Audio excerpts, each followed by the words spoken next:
A lot of the things that I noticed in North America is that we tend to forget about our elders. And in other cultures around the world, it's the opposite. People embrace the elder and they know that they are the wisest people around because they are being in the world for the longest. So when I hear what you guys are doing, my heart was filled with joy. So tell me a little bit more about how do you deliver happiness to seniors? We've been around for, over 35, 40 years. And the great thing about what we do is that we are able to offer a place where residents can thrive through social interaction and engagement. And, what I have found is that the people that work in senior living, it's a calling upon their lives. It's not just a job. And so when they go in with that type of mentality, they reap so many rewards. You'll never find a community or a place in senior living where the caregivers don't say, the favorite thing about my job or my role are the residents.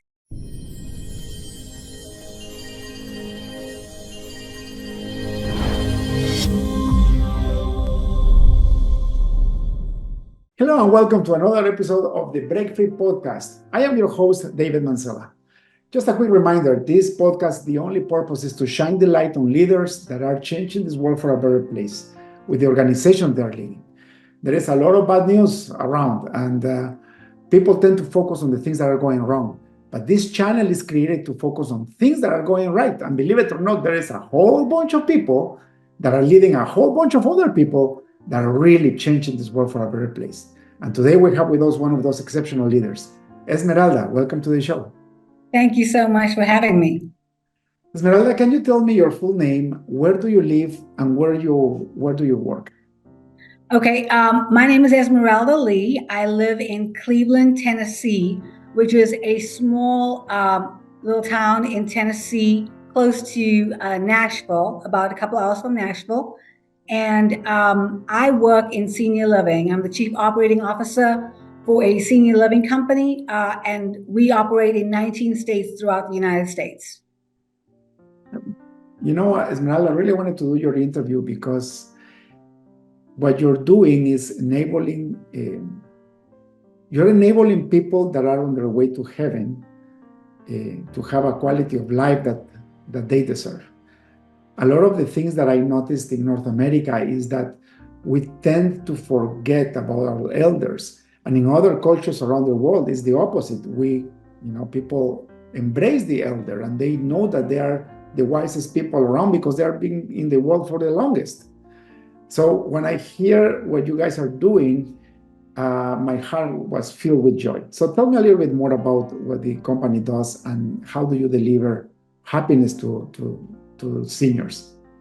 Well, company is different in the sense that we are owned and operated by the same owner, and we operate. So we've been around for over 35, 40 years, and the great thing about what we do, because of the stability of the company, is that we are able to offer a place where residents can thrive through social interaction and engagement. We are very particular in who we hire. So being a smaller company, we can curate that experience for our residents. And every experience has a vehicle, and that vehicle that is used to bring joy and love into their lives are our associates. We call them our associates because they work alongside us. And so they are the ones that really make the greatest impact in the lives of seniors. And what I have found is that the people that work in senior living, it's a calling upon their lives. It's not just a job.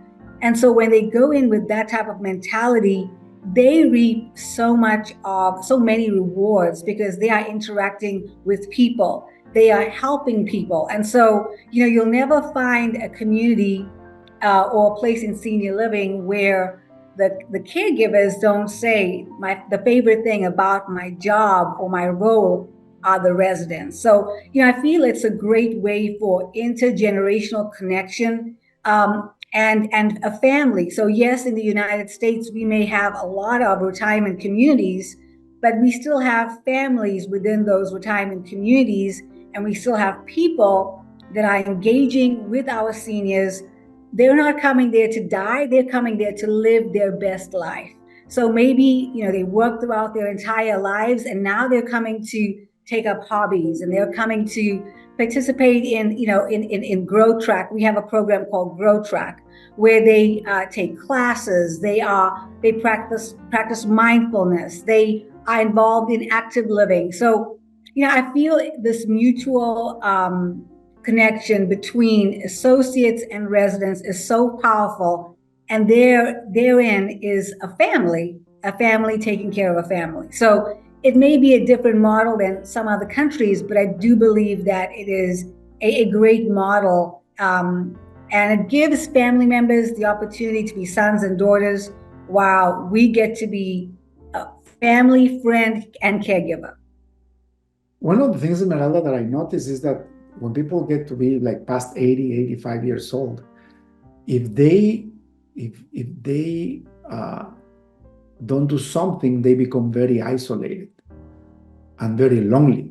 Most of the time, their partner passes away, or they are completely alone in their world. They may have family, but they may live far away, and loneliness is a big issue. It's incredible. Last week, I went with my wife to see one of our old neighbors in our first house that we bought 25 years ago. He now is 89 years old. He's still living by himself. The guy is in perfect shape. I mean, he's still driving and everything. And you know why he doesn't go to a senior care home? Because he's friends with the entire neighborhood, and he still mows the lawn for them for free. And he plows the snow for them in the winter. Yes. And all the kids love him. So he found a way to stay connected to the community. However, he still says that it's lonesome. Like sometimes he finds it hard. So I asked him, "Do you read your Bible?" And he said, "That's the only thing that keeps me alive and it gives me hope, reading my beautiful Bible." So he created an effort of doing that. But when they go to a place like yours, they tend to become friends with other people about their age, and they have programmed activities that they wouldn't do otherwise, right? Can you explain more about that? Yeah, so they do have programmed, we call it lifestyle programming, and they have choices that they could make. They can be as active as they want, or, I guess pick and choose in terms of the selection. But the great thing about, senior livings now, we are progressing to where we engage our residents, like you mentioned, spiritually. We engage them intellectually, so they can attend classes, maybe that they always wanted to take, for credit and not for credit, but the local universities that most of us are connected with. They also can engage in social interaction. We've talked about that, but they can also give back. So we have lots of opportunities where our residents get involved in giving back to the communities, or giving back to the homeless shelters. So making sure that you don't just self-isolate, but you also are involved in your community and you're giving back, brings rewards for the person, for the giver as well. And so, that's the beauty of it. We have a lot of our residents that end up getting married again and wow. Find love again in our communities. We have had ministers in our communities perform lots and lots of weddings. And so, I feel like this generation and the one to come will define what growing older looks like. It's not an old age home like people used to think of it. I think it's a place where people live their best life, they thrive, and we have to curate those experiences and curate that engagement that happens. So we set things up, but the magic happens with the people. And I love that we get to be a part of their best life. And I love, Esmeralda, how your organization actually was able to expand through not just your state, but many other places, right? So obviously you're making a good difference, a big difference, because I know some of those places are not run properly, and you guys are thriving because you have set such a high standard. For example, it's the first time that I hear that seniors have the chance to give back, and you touched a great point. Whenever I feel down or something goes wrong in business, I just go and try to help somebody else that cannot help me back. And right. Just by doing that, boom, I get full of joy. Yes. And it's because we're made on God's image, right?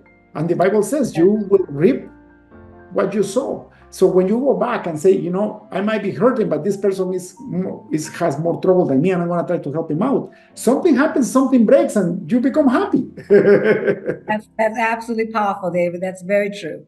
And I never heard that before, Esmeralda. I never heard that before in a senior facility, that people have the chance to give back and contribute to the society, right? Like, you tend to expect that by being seniors, they're just going to get and consume and get. But in your case, it's different. Like, it's amazing. How did you come up with this program?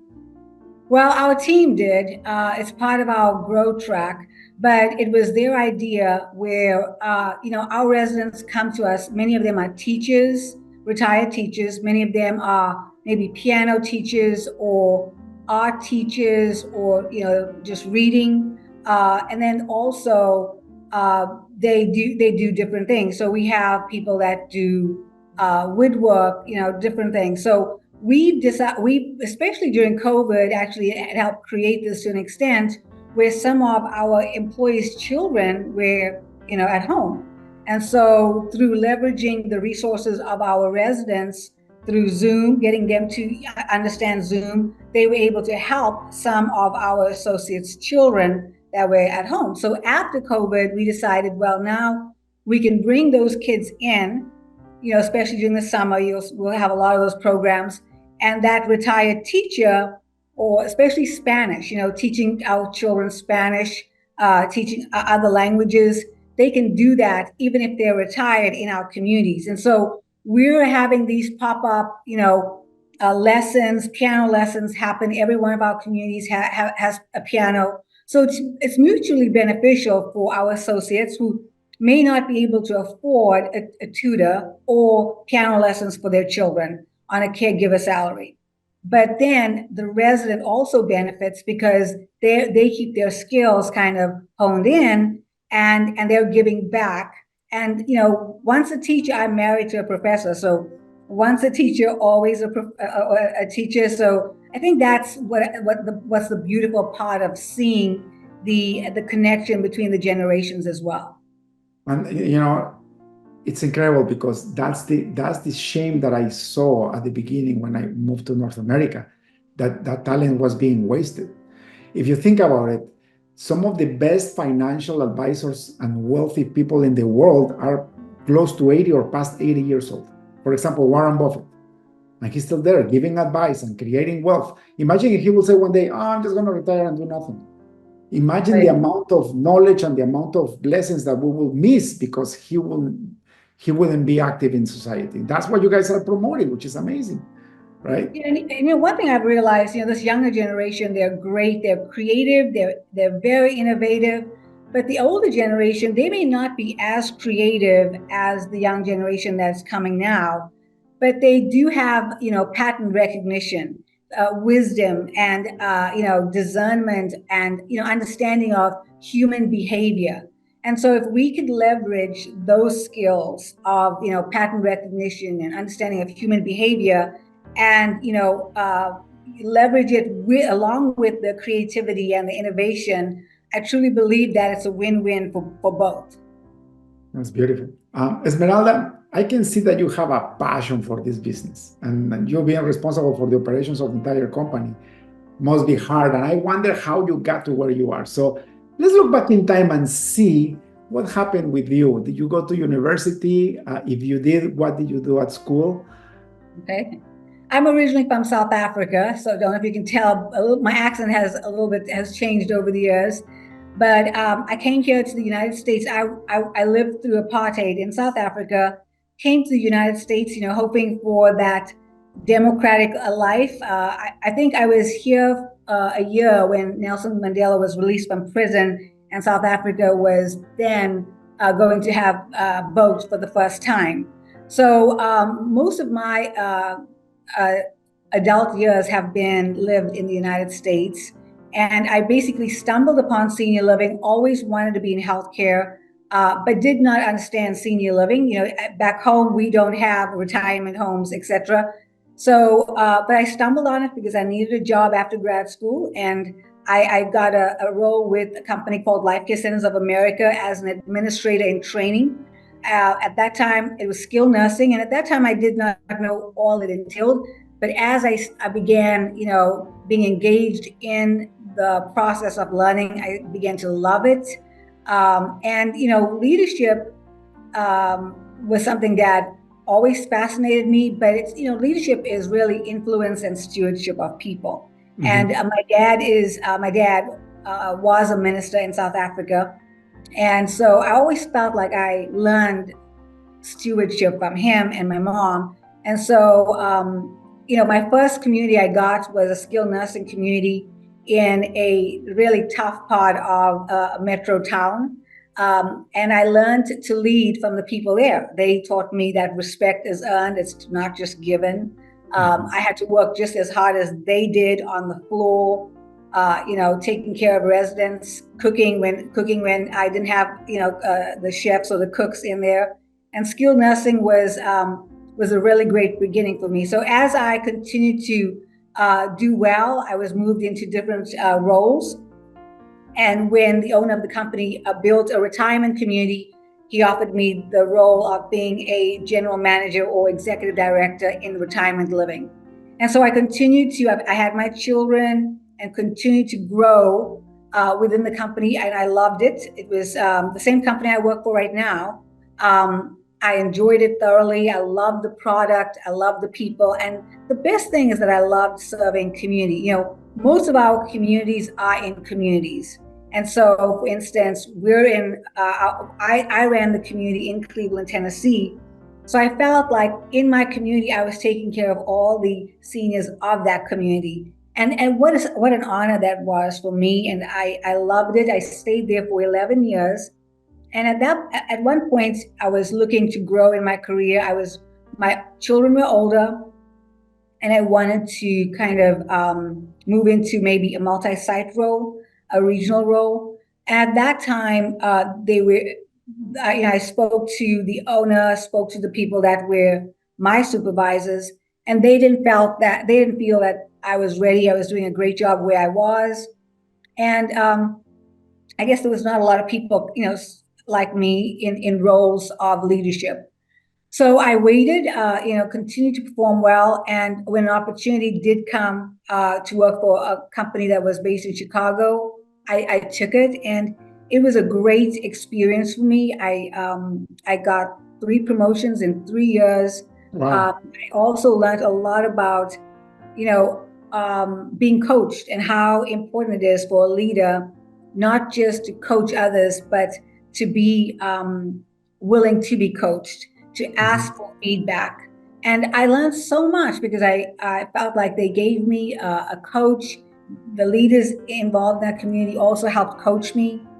And I stayed with them for about 3 years, and afterwards was given this opportunity to be the COO, to return to the company that I had spent a lot of my time in, but as their leader.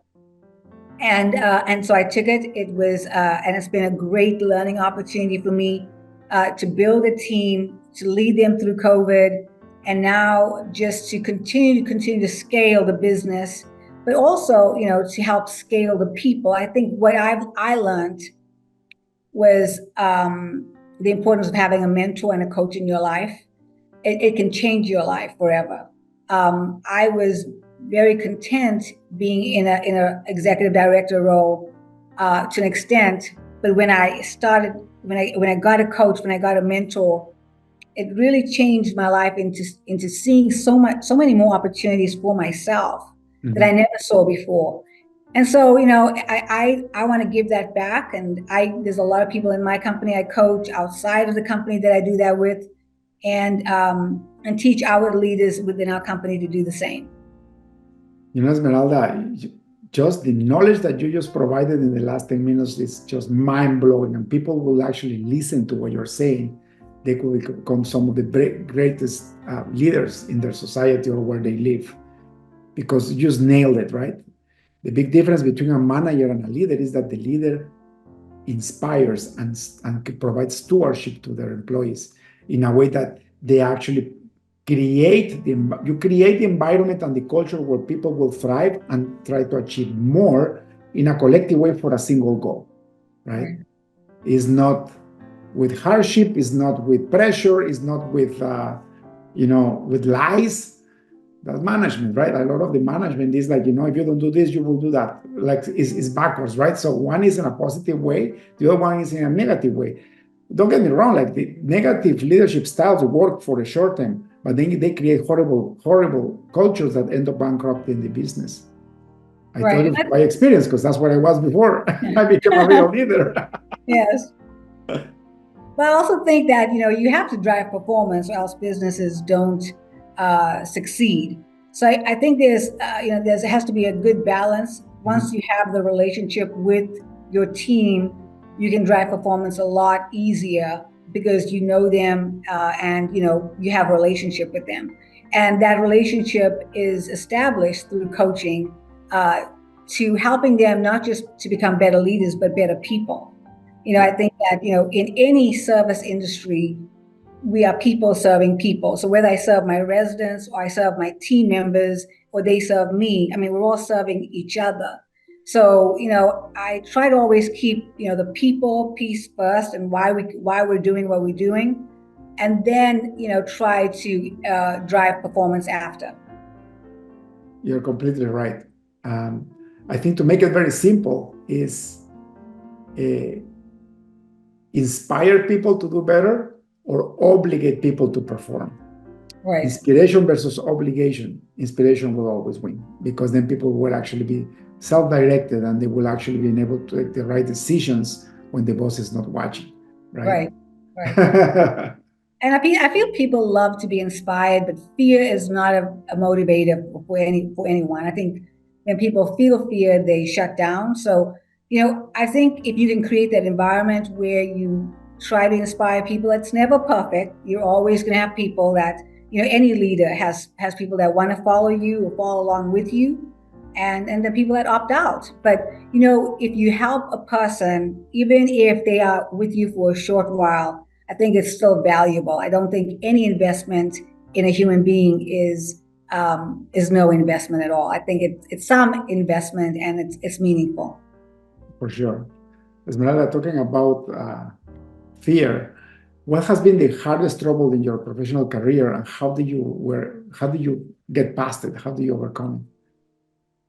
I think for me, the fear was the thing I deal with sometimes is maybe professionally, maybe not feeling worthy enough. I came from a very, poor home. My parents were missionaries most of my life. Uh, I tell my husband all the time, I think I've overshot. I didn't think I would be where I am today. But so, sometimes I don't think it's the imposter syndrome, but it's more like not feeling worthy when you get to a certain point.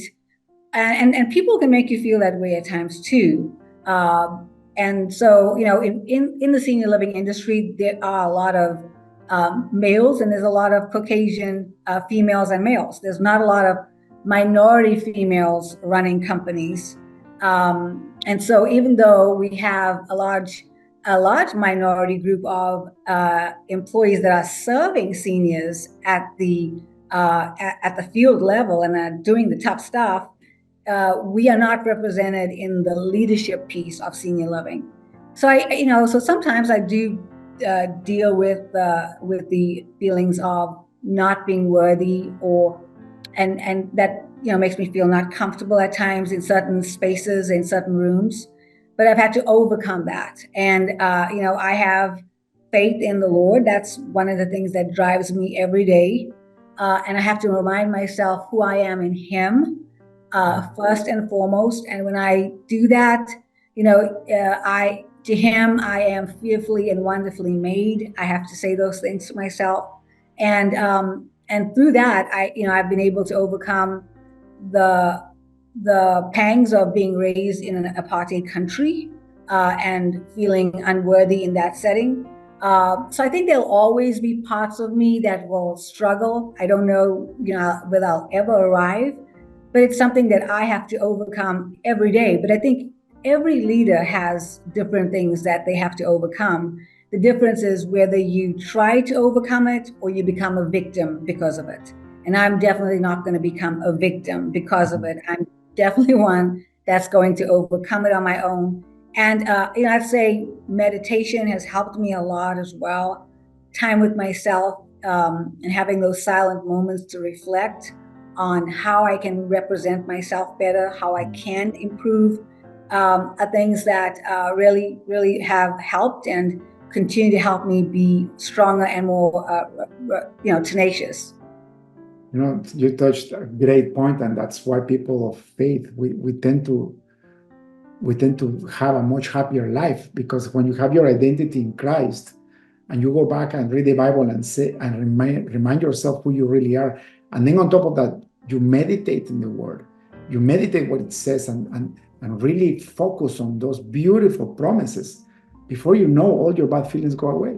Yeah. That victim mentality, I had it for a long time, Esmeralda, and I truly believe it's horrible, because once you feel the victim, you start making excuses to misbehave and oppress other people. Right. When you see somebody that is like a ruthless dictator, it's because they felt the victim at some point in their life, and they are justifying their evil behavior with their victim mentality. It's one of the worst feelings you can allow in your life, isn't it? That's so true. That's so true, David. I think you're right. Hurt people hurt other people, and that is why it's so important for people to have that emotional intelligence and self awareness of what what are their hurts. And I feel like whether you seek a counselor or whether you leverage meditation, whatever faith you use to help you on your journey, it's so important to be self-aware and to self-reflect, so that if you hurt someone, you find a way to, number one, ask for forgiveness, but then also don't hurt another human again. I think that's the most important thing, is learning from our mistakes, even as leaders. For sure. And it's beautiful. It reminds me, one of the greatest things that I do is, read Psalm 23 or Psalm 91.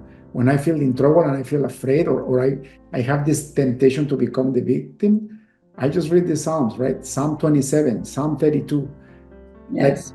if you read them and you really meditate and close your eyes and really listen, I have a Bible that it's spoken, right? So I just close my eyes and I just scudrignate that word, and really I can see my emotions start to just deflate, and then these beautiful feelings start to evolve, and before I know, I'm in my happy place again.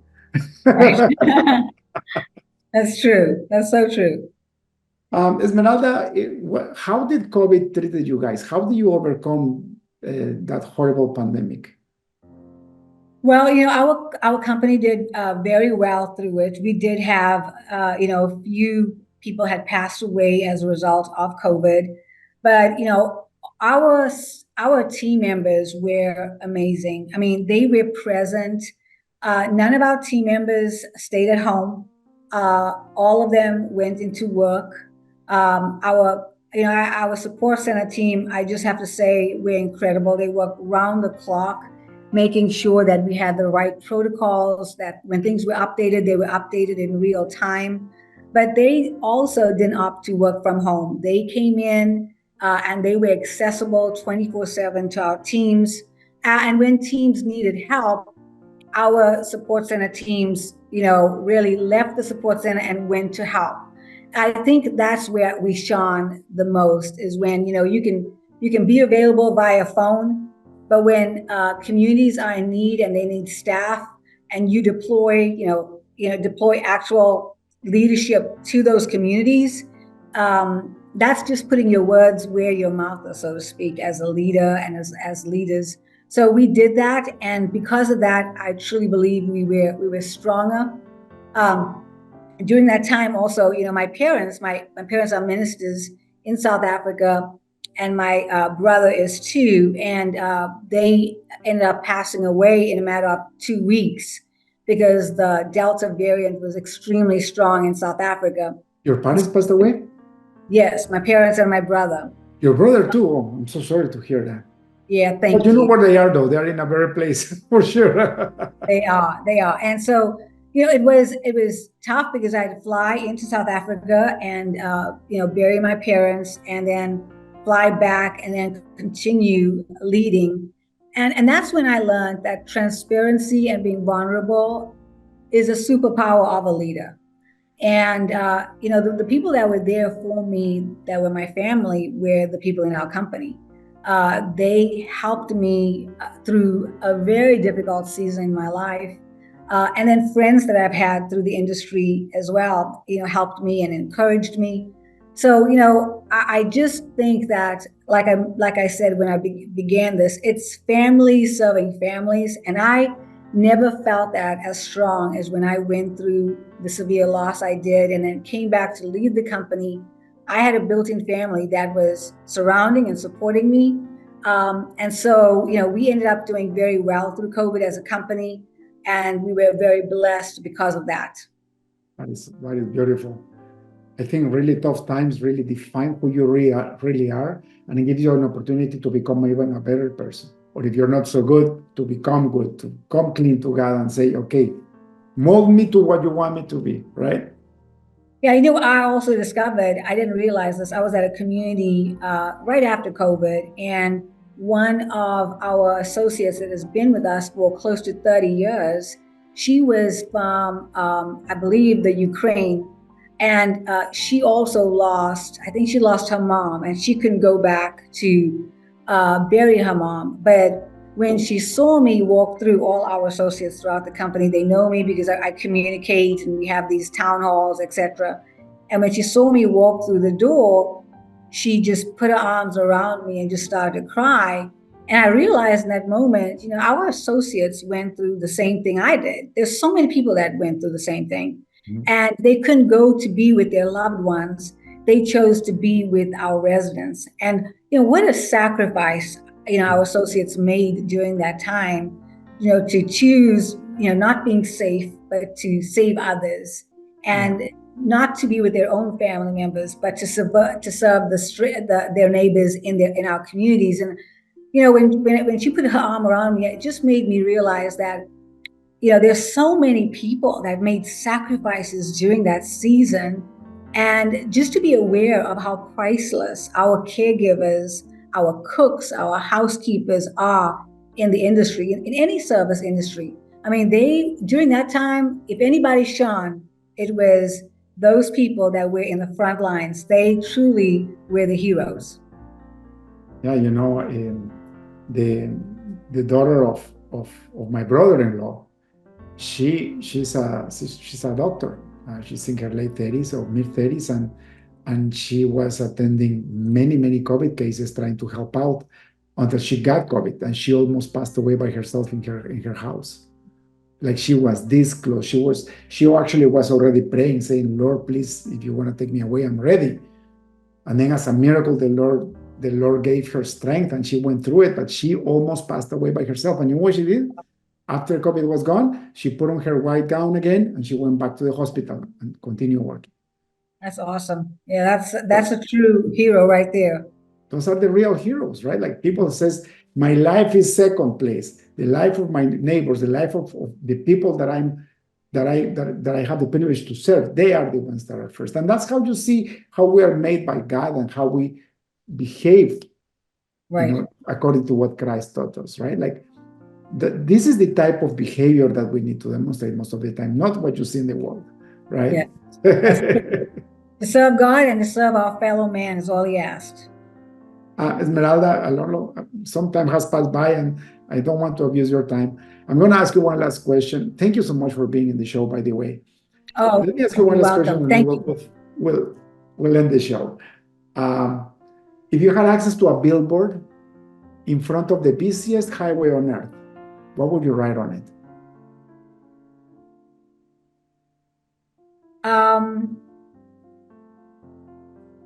I would say,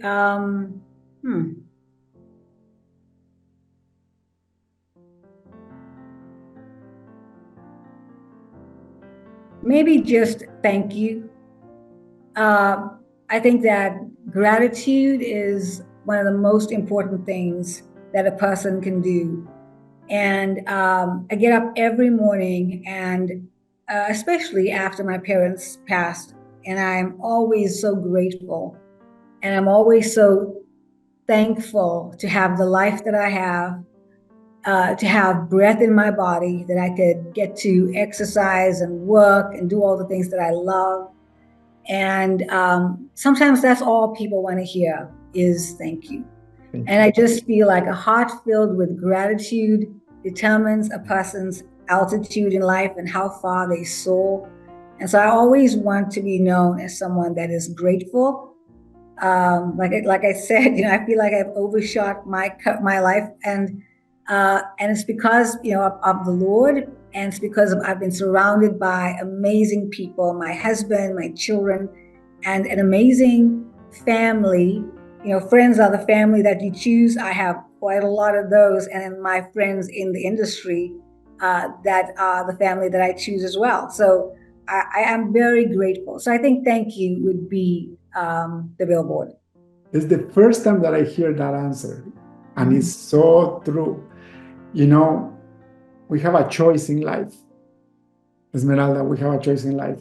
And even people like you and I that have achieved a lot with our careers, we have a choice. We can choose to look at what's working and being thankful, or you can choose to look at what's not working and being upset.